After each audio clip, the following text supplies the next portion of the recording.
Jeff, good to see you as always. Good to see you, Darren. As always, I have just one pressing question for you today. Press away. When is the last time you went to the alley, opened up your garbage can, and took stock as to what was inside of it? I don't think I've ever done that, Jeff. Well, that's all about to change after today's episode. I can't wait. Dirty deeds, triggered tirades, busybodies, and missing cats. They say tall fences make good neighbors, but bad neighbors make the Right Next Door podcast. Jeff, good to see you. Good to see you, Darren. And actually, this is the first time we're doing this show In face person? to face. How is that possible? What? Where's your mask? Yeah. Oh, wait. Oh, well. Boy. But we're here with a couple of cold beverages, non-alcoholic for the kids at home. Right. I think that's important. Well, it's only 1 o'clock in the afternoon. We got to wait. But also for the children, do not podcast. Don't drink and podcast. Like tweeting drunk or being on Instagram drunk, you don't want to post. You don't want to podcast. You don't want to drunk dial your ex either. Right. Yeah, that's the all. Same thing. None of that works. So podcasting, completely sober, and we need to be sober for our topic today. We do, because it's kind of unusual. Yeah. I found it unusual. Yeah. So the big complaint this week. Yes. And it's hard to believe it's a complaint, is you're walking your dog. Yeah, of course. Like any responsible dog owner, We walk our picking dogs. up your poop. We love our companion animals, but they are carbon-based life forms. They do generate waste. Right. And so you're doing the right thing by picking up after your pooch. Yeah. Now, the big gripe this week is apparently there are some upset people about putting your hermetically sealed your dog bag. You see, if you're walking your dog, you're carrying a plastic bag into which you put the dog's excrement. Right, and then you tie a knot in it. Yeah. Now, do you want to carry that around for 5 blocks, half mile? No, of course not. No. So you just drop it off in the nearest waste can that you can find. Like it's a trash can. Maybe if you're on a city street, there's a receptacle there. Or if you're in an urban or suburban neighborhood, there's going to be a trash can with a lid. Right. Well, this story comes out of a suburb with, the alleys and the trash cans. Yeah. And there are some people that are very upset about foreign dog poop being placed in their garbage can. Their own dog's poop is okay in their trash can, but it's foreign dogs. Is that what you're saying? Presuming that they have a dog. So if they have a dog, yes, they're putting their own dog poop in there. But if you put your dog's poop in there. Oh my God, that's major red flag issue. Oh, Mayday, man. Mayday. I mean, it's like, holy gods. I mean, to me, I'd rather have it in the garbage can than on my front lawn. But Jeff, I've got a question here.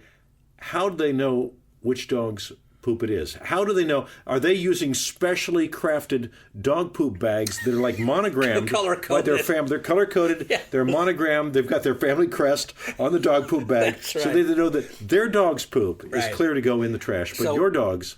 When they look in the can, they're like, holy gods, there's a green bag in here. That doesn't belong to us. We always use mauve bags. We use teal bags for our dog's poop.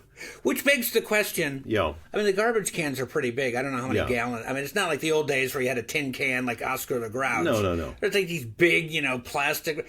Who's like peering over the top of their garbage can to see what's inside? Yeah, maybe they watching? Are they just they're carefully watching you go down the street, and if you happen to reach into their garbage receptacle, so they have nothing better to do with their time. They don't work. They don't have any leisure time activities. They don't watch television. They don't watch movies. They don't read books. They're just watching people put things in their garbage receptacle, and if it's not the poop or the trash that they want, they have a problem. They have a problem. And I would say we could probably add working from home in parentheses to that list. Made those air quotes there for those of you. Air quotes. They're working from home. Yeah. But yeah, I mean, like unless they had like security cameras all around their property and on the garbage can. But the garbage can doesn't even belong to you, for crying out loud. No, it belongs to the waste management company. That's right. So they're not even putting it in your garbage can. They're putting it in a garbage can that you are using. Unless, Jeff, they have they've gone and they found a specific garbage can for their dog's poop, and so they've spent the extra money to have a garbage can that is perfect for the dog's poop. Or as we're going to discover, they want to make sure their trash receptacle is in pristine condition before receiving any waste. Well, it's funny you mention that, because that's the other thing I wanted to bring up. Yeah. Do you know that there's companies that go around and actually sterilize these giant garbage cans? I knew you were going to talk about this. That's why I mentioned it. So, yeah, there are companies that have the job of sterilizing public garbage cans. Not even public, just like, my neighbor did it. And I was like, what in the name of God? Because it makes like this crazy sound, right? I mean, there's this truck that comes and it's generating, 3 Mile Island steam coming out of the top. I'm like, wait, what? It's a steam cleaning process? Yeah, I'm like, what is going on over there? And it makes like this high-pitched, like screeching sound. I'm like, what in tarnation is going on over there? And then I looked at the thing, and I'm like... Is there a company name on the site? I, for the life of me, can't remember the name. Poop Obliterator? But it didn't have... Like, I had to Google it, because I was like, what are these guys doing? It didn't say, like, clean cans are us, or, super sterile garbage cans. So when you looked it up, you found out... that they were a company solely dedicated to cleaning garbage cans. Which is like maybe dumpsters. I get, like, if you're you have a restaurant or something, and you're trying to keep the rats down and that. But like a home garbage. Well, Jeff, what are you throwing away that requires? Jeff, like me, you're a podcaster, so you're independently wealthy. You're looking for reasons to spend money.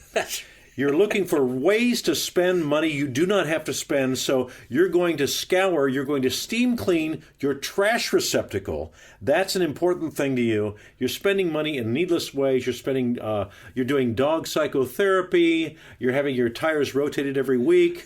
You're just spending. How can I spend money? I'm an American. I'm a wealthy American. Here's an idea. I'm going to steam clean my trash receptacle, because heaven forfend, some foreign animal's poop lands somewhere near that. Well, I don't know that they were doing it because there was foreign poop in there, but it does beg the question: what are you throwing away that you've got to hermetically steam clean your garbage can? And this, by the way, wasn't like a 2-minute process. Those boys were scrubbing and buffing with a high-powered steam machine for a good amount of time. Well, medical waste, Jeff. If you're in a medical facility, there's a special bin for medical waste. Maybe extra body parts you're tossing out. You're doing again that recreational surgery that wealthy people do, where I want a different shaped hand, so I'm going to have a different hand applied to my arm or something. And so the extra body parts, they go in a receptacle. Now you're going to want to make sure that thing's clean, like surgical waste. You're getting rid of one of your kidneys because you're just angry with it. And so that kind of stuff, a receptacle for that needs to be sterilized. But what are they throwing away? Are there body parts going into these suburban trash bins? One has to wonder what in God's name is going on over there. I mean, I've never seen anybody else do it. So I don't know if... I'm thinking body parts, the mob's got to be involved. So there could have been, yeah. If you're a mobster, we've watched these CSI programs. If someone's just randomly doing a mob hit and then throwing the person's head or hands or whatever they have to do to obliterate any trace of ID into the receptacle, the mob's going to want to make sure that receptacle is absolutely clean, because that CSI people, they can take just a few DNA swabs and they can link you to the hit. But don't they just stuff you in a full drum and then drop you in the middle of Lake Michigan? In the old days, Jeff, maybe. But these days, people are more creative. We're just... conserving fuel. Conserving fuel, gas prices being the way they are. Roof, you can't pay for the boat gas. No, the boat gas and going out in the middle of the lake. And then with the water... the Great Salt Lake is almost completely dried up. If you dropped a body in the bottom of that thing years ago, it'd be coming to light. There actually there's a body of water. Oh, actually, there's a dam out west. The water level's gone so far down in this reservoir, they're actually finding mob hits. Is that right? That's a true story. Yeah, I thought I read or heard on the news someplace that one of these drums didn't float. I mean, it just surfaced. Kind of like did you ever see the movie Deliverance? Yeah. Where the guys, they flood out that valley and then at the very end the guy's hand floats. That they disposed of. See, What's the statute? Well, there is no statute of limitation on murder, so we provide so many services. So for those of you doing a mob hit, don't dump the body in a suburban, like a really picky suburban area, because the trash cleaning people, the trash can steam cleaning people are going to discover that body. Don't dump it in a reservoir, because with climate change being the way it is, the water level is going to go out. So what purpose, in what way can you dispose of a body anymore, Jeff? Thankfully, I have no idea. Well, here on the Right Next Door podcast, we're not disposing of a lot of bodies. We're not running into a lot of bodies in our neighborhoods. But boy, we're upset. If you put something in our trash can, we are very, very upset. And if your dog, maybe it's a breed thing. Maybe the people that have that, they don't want your dog's poop in there because you have some kind of mutt dog. And if your dog's poop mingles with the poop of this purebred dog, maybe that's a problem. Maybe it's causing, I don't know, maybe they inhale it, and I don't. To me, it's the goofiest thing I've ever heard. I mean, of all the things that one can complain about, I mean, I would be complaining if the dog stuff was left on my lawn. Yeah. For sure. That makes me crazy, because that's just irresponsible dog owner. But if you're a responsible dog owner, you put it in the bag, you walk 5 blocks down, put it into a trash receptacle, you're being a good neighbor. Right. Well, not in my garbage can, Buster. And, I keep very clean trash cans. Not in my garbage can. Not in my garbage. NIMCAB. There's an acronym, NIMBY. God. Not in my backyard. Not in my garbage can. I mean, it's just a never-ending stream of ridiculous complaints. And that's why we have a podcast, Jeff. Exactly right. That's if it why wasn't we're here. for that, we'd have have nothing to talk about. Yeah. So keep it coming, folks. Keep bringing the crazy. But let us know, are people steam cleaning their trash receptacles where you are? And why? Why on earth? What the hell? Yeah. Well, and if you've done that, tell us why. Why are you steam cleaning your trash receptacle? With COVID, by the way, if you push a lot of air and steam into a receptacle, don't the molecules go up into the air? You know what? Honestly, the steam cleaning I saw, I'm almost 98% sure was pre-COVID. Oh, okay. But that still begs the question. A little old-fashioned bleach and a garden hose. That's what I would do for a mob hit. Like, if I told my dad this story, God love him, who was in his... He'd be like, people are insane. Why would you waste money on cleaning a garbage can? Yeah. And I would not disagree, especially when you can just douse it in some bleach and rinse it out and, Or chop it into very tiny pieces and cover it with lime in a shallow trench in a forest preserve.